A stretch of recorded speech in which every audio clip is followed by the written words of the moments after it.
राहुल गांधी ये कह रहे हैं कि इलेक्शन कमीशन ने बीजेपी के लिए वोट चोरी किया है। वही राहुल गांधी जो अपने प्रेस कॉन्फ्रेंस से लेकर सोशल मीडिया तक और सोशल मीडिया से लेकर पार्लियामेंट तक ये वोट चोरी का मुद्दा उठाया, वो आज भारत के हर घर घर में पहुंच चुका है। लेकिन इस पूरे वोट चोरी के मुद्दे में कितना सच है कितना नहीं, आइए 2 मिनट के अंदर पूरा चीजें डिस्कस करते हैं। राहुल गांधी का जो वोट चोरी मुद्दा था, इसमें 5 पॉइंट उन्होंने उठाया था। पहली चीजें डुप्लीकेट वोटर, दूसरी चीजें फेक एड्रेस, तीसरी चीजें एक ही एड्रेस पर मल्टीपल वोटर, चौथी चीजें गलत फोटो और फॉर्म 6, और पांचवी चीजें CCTV footage and time bounded. आइए पांचों पॉइंट चेक करते हैं ये सही है या नहीं। तो पहली चीजें जो राहुल गांधी ये वोट चोरी का मुद्दा उठा रहे हैं, ये उन्होंने मुद्दा उठाया है कर्नाटक के बेंगलोर सेंट्रल से। ये वही बेंगलोर सेंट्रल है जहां से कांग्रेस ये कह रही है कि अगर वोट चोरी नहीं हुआ रहता है तो आज बीजेपी की जगह उनकी सरकार होती।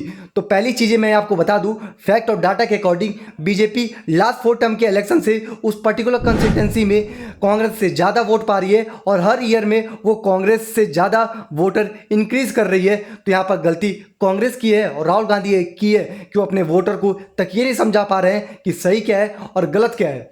दूसरी चीजें, ये जो डुप्लीकेट वोटर, फेक एड्रेस और मल्टीपल वोटर की बात कर रहे हैं, तो पहले बात ये, जब भी कोई इलेक्शन होता है उसके पहले इलेक्शन कमीशन एक ड्राफ्ट वोटर लिस्ट जारी करता है। तो ठीक, इलेक्शन कमीशन ने एक ड्राफ्ट वोटर लिस्ट जारी किया था 23 अक्टूबर 2023 को, जिसमें पूरे अच्छे तरीके से वोटर लिस्ट के डिटेल मेंशन थे। अगर किसी को भी कोई भी इशू आता है या उसमें डुप्लीकेट वोटर या फेक एड्रेस मेंशन होता है या पाया जाता है, कोई भी पॉलिटिकल पार्टी या कोई भी मेंबर इलेक्शन कमीशन को एक प्रॉपर एफिडेविट या कंप्लेन करके इसके रिगार्डिंग बता सकता है और चेंजेस कर सकता है। इसके लिए इलेक्शन कमीशन ने 41 डेज दिया था। तो क्या 41 डेज के अंदर राहुल गांधी और कांग्रेस ने ये आइडेंटिफाई नहीं कर पाया कि फेक एड्रेस क्या है और मल्टीपल वोटर क्यों आ रहे हैं लिस्ट में? इसके बाद भी एडिशनली 140 दिन मिले थे मार्च 2024 तक, उसके बावजूद भी कांग्रेस इस चीज को मेंशन नहीं कर पाई थी।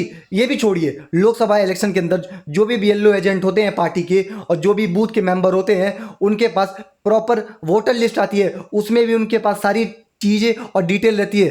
क्या उस टाइम भी ये चीज़ मेंशन नहीं कर पाए कि यहाँ पे मल्टीपल वोटर हैं और फेक एड्रेस है? चलिए मैं मानता हूँ कि इलेक्शन कमीशन की गलती है, क्योंकि जो वोटर आइडेंटिटी होता है ये भारत का एक इम्पॉर्टेंट आइडेंटिटी है। इतने बड़े इशू कैसे आ सकते हैं, इतने बड़े फेलियर कैसे आ सकते हैं? यहाँ पर इलेक्शन कमीशन की फेलियर है, लेकिन सिर्फ इलेक्शन कमीशन की फेलियर नहीं है, यहाँ पर राहुल गांधी की भी फेलियर है और कांग्रेस की भी फेलियर है और वो सारी पार्टी की फेलियर है जो इस चीज़ को मेंशन तक नहीं कर पा रहे हैं। और ये जो वन साइडेड स्टोरी आके सोशल मीडिया पे और पार्लियामेंट में चिल्ला रहे हैं, अगर आपको लगता है कि इलेक्शन कमीशन गलत है तो एक प्रॉपर एफिडेविट दे दीजिए।